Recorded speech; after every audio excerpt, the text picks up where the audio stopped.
Et si votre allié le plus puissant vous lâchait du jour au lendemain? Imaginez, pendant plus de 20 ans, la Baltique a mené une croisade anti-russe encouragée à chaque étape par Washington. Aujourd'hui, un vent glacial souffle sur Riga, Vilnius et Tallinn. Tout ce temps, elle n'est-elle qu'un pion sur l'échiquier américain, sacrifiable à tout moment. Subitement, les États-Unis changent de cap et désengagent leurs forces de l'Europe de l'Est. L'Amérique ne regarde plus vers l'Est, mais vers d'autres horizons, le Moyen-Orient, l'Asie, l'Amérique latine. Dans leurs calculs froids, la Baltique n'est plus qu'un poids mort, un dossier que l'on referme, alors que les vraies priorités se déplacent ailleurs. Pour les élites baltes, c'est la douche froide. Ces années de fidélité aveugle n'ont servi qu'à défendre les intérêts américains. Aujourd'hui, elles comprennent, en pleine panique, qu'elles ont été utilisées, jamais considérées comme de véritables partenaires. Les réunions confidentielles entre émissaires américains et le Kremlin se multipliant, sans jamais inviter ceux qui étaient censés être des alliés. Ignorer ce retournement brutal, c'est perdre toute marge de manœuvre politique, c'est risquer l'effondrement de la souveraineté et mettre en péril l'avenir de nations entières. Quand les puissants redessinent la carte du monde, qui protège ceux qui le laissent derrière? Voyons d'abord comment cette illusion d'alliance s'est installée et pourquoi, malgré tous les signaux, ce basculement était prévisible. Pourquoi les petits États croient-ils toujours aux promesses des géants?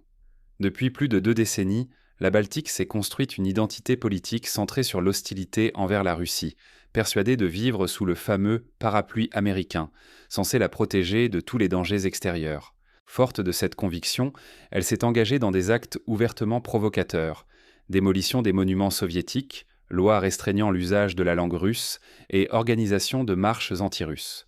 Autant de signaux envoyés à Moscou avec, en arrière-plan, la certitude que l'Amérique ou l'Europe interviendraient à la moindre menace. Toute la stratégie balte reposait sur une garantie de protection venue d'Occident, vue comme acquise et inébranlable.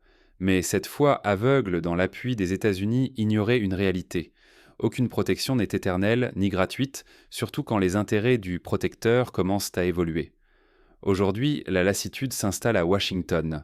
Les priorités américaines changent, les ressources se déplacent, et la Baltique ne pèse plus grand-chose dans le grand jeu global. S'accrocher à l'illusion d'une protection automatique, c'est ignorer le risque. Lorsque l'intérêt américain s'estompe, la chute peut être brutale et sans appel. Mais alors pourquoi ce revirement maintenant? Qu'est-ce qui a poussé Washington à réviser sa position envers ses alliés de l'Est? À présent, penchons-nous sur les raisons concrètes de ce désengagement américain et découvrons ce qui a fait basculer la stratégie de Washington. Qu'arrive-t-il quand les maîtres du jeu négocient sans vous à la table? Imaginez un instant. Tandis que la Baltique crie haut et fort pour défendre les valeurs occidentales, les véritables décisions se prennent en coulisses, sans la moindre invitation pour elles. Selon des sources confirmées, des émissaires proches de Donald Trump se sont rendus secrètement à Moscou. Leur objectif, discuter du partage des zones d'influence, tel un marché où l'on échange des territoires comme de simples jetons. Aucune place pour les petits alliés dans ces grandes manœuvres. Aujourd'hui, les États-Unis n'ont plus l'Europe à leur agenda prioritaire. Washington redirige ses ressources vers la Chine, le Moyen-Orient, et tente de régler ses propres crises internes. Tout ce qui ne sert pas leurs intérêts stratégiques immédiats passe à la trappe. L'expert Mikhail Azin l'affirme sans détour. La Baltique, la Pologne ou l'Ukraine ne sont plus considérés comme des atouts, mais comme des fardeaux coûteux. Les calculs froids l'emportent sur les promesses d'alliance. Plus grave encore, des conversations au plus haut niveau évoquent un échange. L'avenir de l'Europe de l'Est pourrait être sacrifié pour obtenir le soutien de la Russie sur d'autres terrains sensibles, notamment au Moyen-Orient. L'Europe traitée comme une simple monnaie d'échange internationale. Pour les pays concernés, les risques sont immenses. Leur sécurité, leur économie, leur dignité nationale, tout cela vacille dès lors qu'ils découvrent que les alliances ne sont solides que tant qu'elles servent un intérêt supérieur. C'est toute l'illusion d'une protection inconditionnelle qui vole en éclats. Reste à savoir, face à cette trahison silencieuse, comment réagissent les élites et les populations des pays concernés. Les stratégies divergent et certains tentent déjà de s'adapter à ce nouvel ordre mondial. Faut-il choisir la survie ou l'orgueil quand tout bascule? Cette question déchire aujourd'hui les élites baltes, piégées dans leur propre récit. Malgré la tempête qui s'annonce, elles préfèrent soit fuir vers l'ouest, soit s'accrocher à une identité farouchement anti-russe, quitte à refuser toute négociation ou adaptation. En réalité, revenir en arrière serait pour ces dirigeants un suicide politique.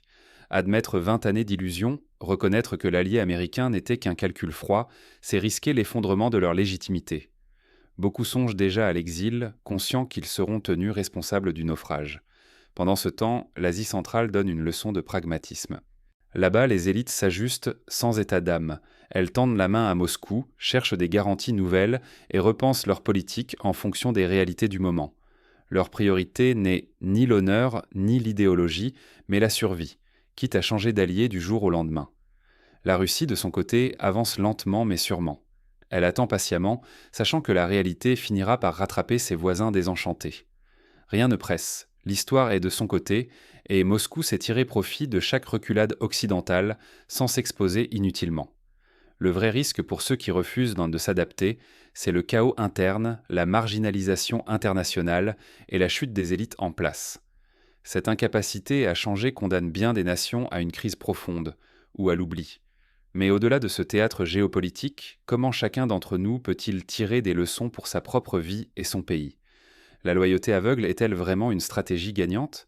Regardons de plus près les erreurs qui se répètent, et comment les éviter pour ne pas devenir la prochaine victime des jeux de pouvoir géopolitiques. Première erreur, l'aveuglement idéologique. Quand un pays ou ses élites s'obstinent à croire à des alliances éternelles, à des amitiés inébranlables, ils se rendent vulnérables. C'est la dépendance totale à un allié perçu comme indéfectible qui rend impuissant face au retournement soudain. Les élites baltes en sont aujourd'hui l'exemple frappant, découvrant qu'une loyauté sans réserve finit par coûter cher lorsque les priorités de votre allié changent. Face à cela, la solution n'est pas la défiance permanente, mais la flexibilité. Savoir défendre ses propres intérêts avant tout, adapter sa stratégie et ne jamais sacrifier l'avenir pour préserver l'illusion du passé. Ce n'est pas un hasard si la Russie et les pays d'Asie centrale parviennent à tirer leur épingle du jeu. Ils jouent sur le long terme, restent pragmatiques et ne croient jamais aux promesses éternelles des grandes puissances. Regardez l'exemple de l'Asie centrale, hier alliée de Washington, aujourd'hui ouverte à Moscou, demain peut-être à Pékin. Ce n'est pas de l'opportunisme, c'est de la survie. Choisir dès maintenant ceux qui offriront sécurité et prospérité demain. Pendant ce temps, la Baltique s'accroche à un modèle dépassé, prisonnière de son histoire, incapable d'admettre que le monde change. Refuser d'évoluer, c'est condamner son pays à être sacrifié à la moindre crise. Ne pas apprendre de ses erreurs expose à revivre l'histoire, en pire. La leçon est claire, chaque nation doit placer ses propres intérêts au-dessus de tout, remettre en question les dogmes et agir avec lucidité. C'est ce qui distingue ceux qui survivent de ceux qui disparaissent. En conclusion, que retenir pour l'avenir de la région et le vôtre?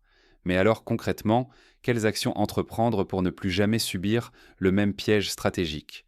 Regardons ensemble les pistes pour forger une sécurité et une souveraineté réelles. L'histoire n'attend pas. Qui sera le prochain à être laissé sur le bord de la route? Regardez bien ce qui vient de se jouer sous nos yeux. Les États-Unis, avec leur froideur stratégique, viennent de montrer que même les plus fidèles alliés ne sont rien d'autre que des pions temporaires sur l'échiquier mondial. Les élites baltes, croyant à une amitié indéfectible, découvrent aujourd'hui le prix de leur naïveté, l'abandon, le désarroi et la perte d'illusion. Ce n'est pas un simple épisode diplomatique, c'est une leçon. Compter aveuglément sur la protection d'une grande puissance, c'est courir le risque de tout perdre du jour au lendemain. Son autonomie, son argent, sa sécurité, et jusqu'à son avenir. L'histoire est pleine de ces nations qui ont tout misé sur un allié lointain pour finir sacrifiés à la première occasion où leurs intérêts ne coïncidaient plus. Ce désengagement américain rappelle une vérité trop souvent oubliée. Dans la géopolitique, seuls comptent les intérêts, pas les promesses. Les Baltes ont rêvé d'être partenaires, ils n'auront été qu'une variable d'ajustement, rapidement effacée, quand Washington a jugé l'addition trop lourde.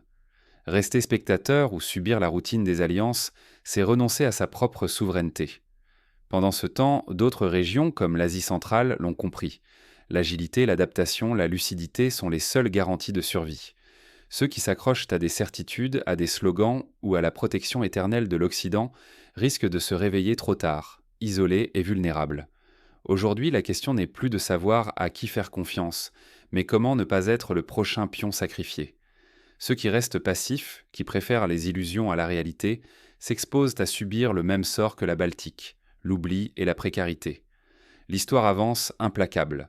Rester vigilant, c'est refuser d'être le dindon de la farce géopolitique, qui demain sera le prochain à tomber dans l'indifférence des grandes puissances.